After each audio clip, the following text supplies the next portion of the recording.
नमस्कार, आप देख रहे हैं आर लाइव। हमारे साथ है राष्ट्रीय लोक जनशक्ति पार्टी के राष्ट्रीय सचिव आईटी प्रभारी मयंक मौली। आज जो बिहार विधानसभा में मुख्यमंत्री नीतीश कुमार ने जो घोषणा की कि जिस प्रकार से चर्चाएं चल रही थी कि बिहार में बिजली के बिल में 24.10% की वृद्धि होगी और मुख्यमंत्री ने एक सिरे से साफ तौर पर कह दिया कि जनता पर इसका कोई बोझ नहीं रहेगा। जिस प्रकार से लोग बिजली बिल देते थे पहले के वर्षों में, उसी प्रकार से इस साल भी देंगे। इसका किसी प्रकार का बोझ जनता के ऊपर नहीं जाएगा। लेकिन इस फैसले के बाद भी तमाम नेताओं की प्रतिक्रिया आई। लोक जनशक्ति पार्टी रामविलास के सुप्रीमो चिराग पासवान ने भी इस फैसले का जहां स्वागत किया है, वहीं मयंक जी 1 मिनट लेंगे। चिराग पासवान ने जो कहा है कि लोक जनशक्ति पार्टी रामविलास के राष्ट्रीय अध्यक्ष चिराग पासवान ने बिहार सरकार द्वारा बिजली आपूर्ति दर में वृद्धि का फैसला वापस लेने के बाद उसके लागू होने से पहले ही सब्सिडी देने के ऐलान को बिहारियों की जीत करार दिया है। लेकिन बिजली के दामों में 30% की कटौती और बीपीएल परिवारों को जो 150 यूनिट बिजली फ्री देने की बात चिराग पासवान करते आए हैं, उनका कहना है कि जिस प्रकार से नेताओं को, विधायक, मंत्रियों को जिस प्रकार से निःशुल्क बिजली मिलती है, यूनिट जिस प्रकार से एक फिक्स है कि मुफ्त मिलता है, उसी तरह से वैसे लोगों को भी मिलनी चाहिए। अपनी इस मांग पर चिराग पासवान अभी भी कायम है। आपको पता होगा कि लगातार चिराग पासवान इन मुद्दों को उठाते आए हैं। बिजली से जुड़ी हुई बातों को कई दफा पीसी किया, कई जगह धरना दिया और 8 तारीख को कैंडल मार्च और 9 तारीख को सभी प्रखंड मुख्यालयों पर भी धरना का उनका प्रोग्राम है। अभी तक क्या कहेंगे आप लोग? तो एक दूसरे की बात को, राष्ट्रीय लोक जनशक्ति पार्टी हो या लोक जनशक्ति पार्टी रामविलास हो, एक दूसरे की बात को स्वीकार नहीं करेंगे, लेकिन आज की बात पर क्या कहेंगे मयंक मौली जी?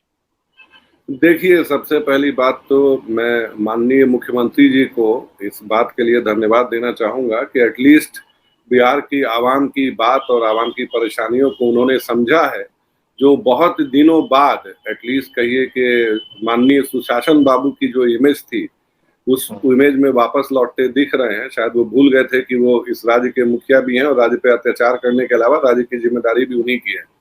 तो अगर किसी भी कारणवश अगर उन्होंने ये फैसला वापस लिया है तो ये बधाई के पात्र है। हाँ, रही बात आपने जिनकी की, श्री चिराग पासवान जी की, तो दलगत भावनाओं से ऊपर उठ करके अगर जहां मुद्दे कहिए कि बिहार की आवाम को लेकर के अगर आ जाते हैं तो उस पे हम हो चाहे हमारी पार्टी हो, उस पे कोई विरोध नहीं करते हैं।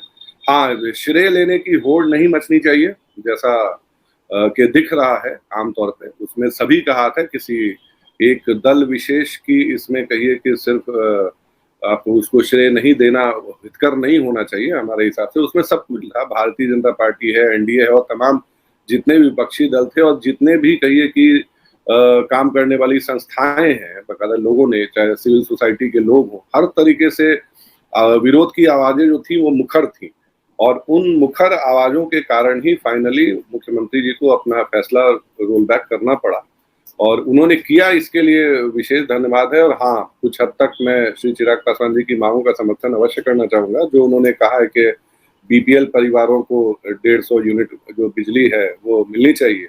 और जिस प्रकार नेता मंत्रियों के लिए या बड़े ओहदेदारों के लिए जो कहिए कि जो सुविधाएं जिस तरह को मुहैया कराई जाती हैं वो बिल्कुल होना चाहिए। हालांकि एक विशेष धन्यवाद तेजस्वी प्रसाद यादव जी को भी देना चाहूंगा। राज्य सदन में मैंने उनका भाषण देखा, उन्होंने एक आध अच्छी बात कही कि जो अमीर राज्य हैं उन अमीर राज्यों में तो भाई सस्ती बिजली मिलती है और बिहार जो कि गरीब राज्य है वहाँ पे इतनी महंगी बिजली ऑलरेडी हम लोग खरीद रहे हैं। उस पर भी अगर 24% का अतिरिक्त अधिभार अगर डाल दिया जाता है जनता के ऊपर तो जनता त्राहिमाम की परिस्थिति में होगी। तो किंचित किन्हीं भी कारणों से सरकार की अगर नींद टूटी है तो सरकार को के इस फैसले का स्वागत होना चाहिए। और साथ ही साथ ये सबकी कलेक्टिव जीत है, सारे लोगों की जीत है। कोई व्यक्ति विशेष या चाहे हम हो या कोई और हो, किसी की जीत में किसी एक के सर पे सहरा बांधना कहिए कि हितकर नहीं होगा बनस्पत। हाँ, ये कलेक्टिव जीत है और ये श्योर ये अभी जंग जो है वो जारी रहनी चाहिए, क्योंकि जैसा कि आप और हम सारे अगर राजनीतिक परिप्रेक्ष्य से हम अगर अलग हित की बात करें तो हम सब उपभोक्ता हैं बिजली के और हम सारे के सारे परेशान हैं। जब से बिजली का निजीकरण हुआ है और जब से ये प्राइवेट प्लेयर्स मार्केट में डाले गए हैं और विशेष करके ये जो तथाकथित स्मार्ट मीटर है, जो कतई स्मार्ट नहीं, हाँ स्मार्ट जरूर है जनता की जेब काटने में, जनता की जेब ढीली करने में। तो उसके पीछे जो फर्जीवाड़ा है या उनमें यूनिट का जो हेर फेर है, जैसा कि आप अगर देख पाएंगे जो आजकल रिचार्ज बेसिस पे जो काम होता है, जैसे बिजली का रिचार्ज करना पड़ता है आपको, तो पहले जो बिल आया करता था उसमें आपको एटलीस्ट आपके यूनिट की जानकारी होती थी, आपने कितना कंज्यूम किया है और आपको कितना उसमें सरकार की सब्सिडी थी और कितना रेट आपने, मतलब एक स्लैब से ऊपर जाने पे क्या बढ़ा। अब ऐसा कुछ भी नहीं होता, आपने पैसे डाले, आपके पैसे कट गए, कहाँ कट गए, कैसे कट गए, कोई नहीं जानता है। और रही बात स्मार्ट मीटर की, यस वो स्मार्ट है, बट केवल जनता की जेब ढीली करने के लिए। तो माननीय मुख्यमंत्री जी को उस ओर भी ध्यान दिलाना, उनका ध्यान आकर्षण करना जरूरी है, क्योंकि जनता जो है वो मतलब इस भारी बिजली के वजह से, लेकिन मयंक मौली जी, इसमें सबसे महत्वपूर्ण बात है कि बिजली का करंट लगने से पहले चाचा भतीजा की पार्टी इस मुद्दे पर एक हो गई। यह अभी तो बिहार के लिए एक ब्रेकिंग खबर है। अब इसका ब्रेकिंग खबर मानिए या जो मानिए, देखिए हमारा, मैंने आपसे पहले भी कहा कि कोई भी विरोध जो है वो निजी विरोध नहीं है किसी भी तरीके का, कुछ कहिए कि फैसलों का विरोध है, कुछ नीतिगत विरोध है, और हैं तो वो हमारे सांसद ही सदन में। तो अगर हमारे सांसद होकर के अगर वो ऐसा काम कर रहे हैं तो हमें अच्छी बात है, जनता की आवाज उठानी चाहिए, चिराग जी को मुखरता के साथ उठानी चाहिए। अच्छा लगा देख करके चिराग जी का ये बदला स्वरूप कि एटलीस्ट जो है, चलिए इसके बाद भी मतलब जनता के सरोकार हितों को लेकर कर रहे हैं। हालांकि और अच्छा तब होता जब उन्होंने जिस तरीके का महाधरने का आयोजन करके खुद धरने से गायब रह गए थे, अगर वो खुद धरने में बैठते तो वो देख के ज्यादा अच्छा लगता, वो तस्वीरें ज्यादा अच्छी होती। खैर कोई नहीं, निजी कारणवश शायद ना आ पाए हो या जो भी कारण रहा हो, अपने सारे संगठन के लोगों को उन्होंने भेजा, ठीक है, आवाजें होनी चाहिए, आवाजें बाबुलंद, कहिए कि विपक्ष की आवाज को अगर मजबूत कर रहे हैं बिहार प्रदेश के परिप्रेक्ष्य में अगर बात करें तो इसका स्वागत है। और अगर वो बीपीएल और गरीब जनता के बारे में बात कर रहे हैं तो इसमें राजनीति से ऊपर, दलगत भावना से ऊपर उठ के उस फैसले का स्वागत है, उनके मांगों का स्वागत है। मयंक जी एक बात शायद आप और स्वीकार करें कि बिजली के मुद्दा जो कि सीधा सीधी आम जनता से जुड़ा हुआ है, और आपको पता है कि जो लोग बिल नहीं देते हैं उनके पास भी सरकार के मुलाजिम नहीं जाते हैं, और जो ऊपर वाले हैं वो भी नहीं देते हैं, बीच की जनता पिसाती है, वही बिल देती है, वही सब तरह का टैक्स देती है। लेकिन मुद्दा यह है कि चिराग पासवान बिजली के मुद्दे पर, चाहे वो बढ़ा हुआ दर जो है, जो इसके पहले 30% वापस लेने की बात किया उन्होंने, 150 यूनिट फ्री देने की बात उन्होंने करवाई की, इसमें एक चीज आपको मानना होगा कि सबसे पहले इन मुद्दों को चिराग पासवान ने उठाया, लगातार इस बात को लेकर धरना दिया, और आप भी सरकार में हैं, आपने भी उठाया। लेकिन आपने जो बीजेपी की बात कही, बीजेपी इस मुद्दे पर जनता के साथ नहीं थी, बीजेपी तो एकदम निष्क्रिय बनी रही। अब बीजेपी क्या, देखिए सबके अपने अपने कई राजनीतिक एजेंडे हैं। मैं अपनी पार्टी की जिम्मेदारी जानता हूं, मैं अपनी पार्टी की बात करूंगा। आपने देखा होगा कि हमारे राष्ट्रीय अध्यक्ष और केंद्रीय मंत्री आदरणीय पशुपति कुमार पारस जी की आवाजें बाबुलंद मुखर रही हैं इस विषय पे, और चाहे हमारे कार्यकर्ता हो या हमारे लोग हों, हमने भी भाई ऐसा नहीं कि हाथ पर हाथ धर के बैठे थे, इस मुद्दे पे हमने भी आवाजें उठाई हैं। और अभी कल ही की तो बात है, कल ही तो लगभग था कि केंद्रीय मंत्री होने के नाते उन्होंने बिहार सरकार की तरफ बड़ा रोष जताया था इस बात को लेकर। उन्होंने ट्वीट भी किया था कि बिजली की मार आखिर बिहार की जनता कब तक झेलेगी, बिजली का करंट कब तक लगेगा। तो ऐसा नहीं कि लगातार आप लोग उठा रहे हैं। अभी 4 दिनों पहले रसोईया संघ की यहाँ पर जो धरना प्रदर्शन था उसमें भी आपकी पार्टी वहां गई, और आप लोगों ने उनकी मांगों का न सिर्फ समर्थन किया बल्कि कहा कि अपने स्तर से हम लोग इसको पूरा करवाएंगे जी। देखिए जब हम पावर में आएंगे। देखिए जो भी जनता से जुड़े सरोकार के मुद्दे हैं, ठीक है, उसमें हमारी पार्टी बिना किसी शोशाबाजी के, बिना किसी इंटरनेट के हैशटैग ट्रेंड से, फोटो खिंचवाने के नियत से या इस तरीके से बचते बचाते, कहिए जो एक सीधा, जो कहिए कि व्यक्तिगत संवाद जिसको कहते हैं, व्यक्तिगत संवाद स्थापित करके हम उस पर लगातार आवाजें मुखर करते हैं। और जिसको कहा जाता है ना कि काम इतनी खामोशी से करो कि आपकी कामयाबी उसका शोर मचा दे, तो ठीक है। तो हम उसमें बिलीव रखते हैं, और हम उसमें बिलीव रखते हैं कि अगर किसी के कल्याण की बात हो या किसी के अगर मदद की बात हो, तो एक हाथ से अगर आप मदद करते हैं तो दूसरे हाथ को पता नहीं चलना चाहिए। ऐसी परिस्थितियों में कहिए कि जो हमारे नेता के जो संस्कार है और उन्हीं संस्कारों का अनुसरण हम सारे करते हैं कि बहुत ज्यादा शोशाबाजी में हम यकीन नहीं रखते हैं। काम काम प्रधान है, व्यक्ति प्रधान नहीं है। चिराग पासवान यदि इस मुद्दे को लेकर के, जैसा कि उन्होंने शुरू से कहा है, 150 यूनिट बीपीएल परिवार को लेकर के जो वर्तमान जो है दर उसको भी कम करने के लिए अगर अपने आंदोलन को जारी रखते हैं, तो क्या इस आंदोलन को आपकी सहमति रहेगी, आपकी पार्टी की सहमति रहेगी? देखिए, हम लोगों ने ऑलरेडी इस बाबत बात की है और हमारा भी एक कहिए कि एक समिति है जो कि इस पे काम कर रही है।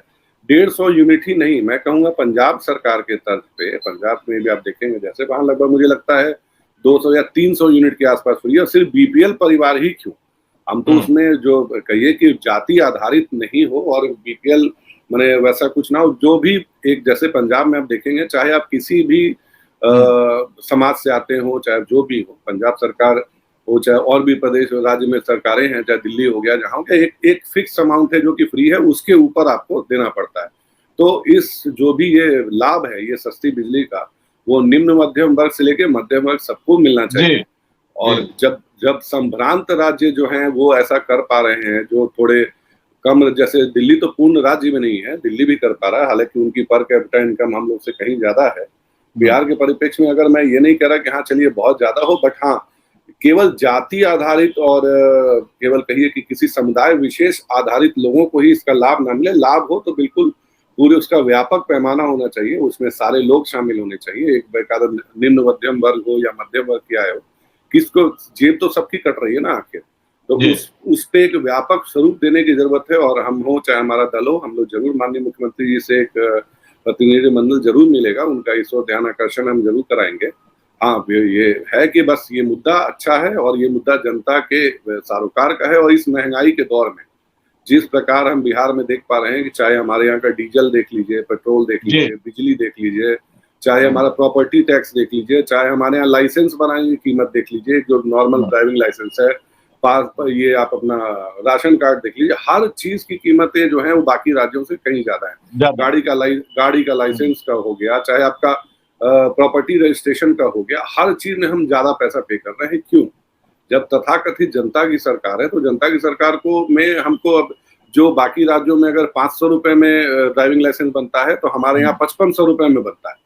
तो ये इतना जो एक वास्ट कहिए कि जो क्यूमुलेटिव डिफरेंस है, उसको कम करने की जरूरत है। और राज्य सरकार का ध्यान आकर्षण हम इस ओर जरूर कराएंगे। मयंक मौली जी, एक आखिरी सवाल बहुत ही जिम्मेवारी के साथ आपसे जानना चाह रहे हैं, चूंकि आप अपनी पार्टी में काफी अहम पद पर हैं, वैसे में क्या माना जाए, जो आपने अभी कहा कि चिराग पासवान का हम इन बातों का समर्थन कर रहे हैं, कुछ कुछ जो उनमें कमियां हैं, यदि उन कमियों को निकाल करके चिराग पासवान आते हैं, तो क्या आप लोग उनका स्वागत करेंगे? क्योंकि अब 2024 का लोकसभा चुनाव भी सामने है, और ऐसे में अगर चाचा भतीजा मिल जाते हैं, तो आप समझ सकते हैं कि इसका क्या फायदा हो सकता है।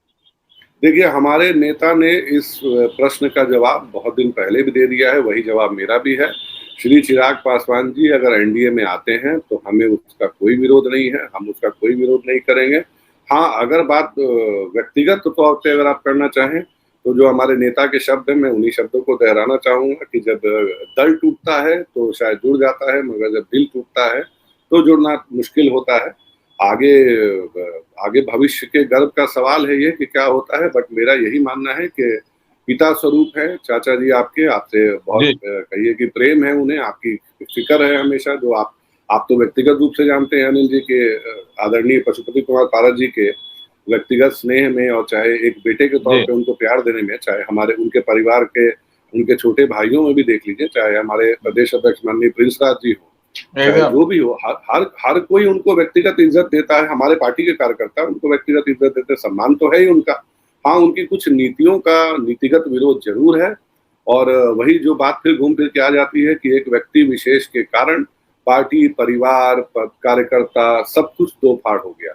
तो अब ये श्री चिराग पासवान जी को देखना है कि उस व्यक्ति के मोह पाश से बाहर निकल के अगर वो उन्हें अपने परिवार और दल और बाकी कार्यकर्ताओं की अगर सुध है तो ठीक है। गठबंधन में तो ऐसे भी हमें कोई दिक्कत नहीं, हमने तो हमारे नेता ने स्पष्ट कर रखा है कि हमें कोई आपत्ति नहीं है, ना कोई व्यक्तिगत मतभेद है। हाँ, दिल जरूर टूटा है, तो एक पिता का दिल हो तो ऑब्वियस है कि ये बेटे से यही अपेक्षा होती है भारतीय परंपराओं में कि वो अपने पिता का कहिए कि जो अगर किसी बात पे वो नाराज है या खफा है तो मैं इसे राजनीति से इस इतर अलग यही कहूंगा कि बेटे को चाहिए कि जाकर के अपने जो वरिष्ठ हैं, परिवार के गार्जियन हैं, उनसे जाकर के बात करें, उनसे जाकर के उन चीजों पे सुलह करें। तो हमें उस पर क्या आपत्ति हो सकती है? हमें उस पर कोई आपत्ति नहीं। अगर व्यक्तिगत रूप से अगर संबंध ठीक होते हैं तो हमें उसमें क्या दिक्कत है। जी चलिए, धन्यवाद आपका। तो ये थे हमारे साथ राष्ट्रीय लोक जनशक्ति पार्टी के राष्ट्रीय सचिव आईटी प्रभारी मयंक मौली, जिन्होंने न सिर्फ चिराग पासवान का बिजली के मुद्दे पर समर्थन किया है, बल्कि साफ तौर पर कहा है कि चिराग पासवान में जो कमियां हैं, जो बातें उनके चाचा के दिल में है, अगर वो बातें दूर हो जाती है तो निश्चित तौर पर एनडीए में तो उनका स्वागत है ही, और चाचा भतीजा भी एक हो सकते हैं भविष्य में। यदि चिराग पासवान अपनी उन गलतियों को सुधार लें तो उनका स्वागत है। हालांकि इन बातों का क्या असर होगा, बिजली को लेकर के चिराग पासवान का अगला कदम क्या होगा, राष्ट्रीय लोक जनशक्ति पार्टी का अगला कदम क्या होगा, देखने वाली बात होगी।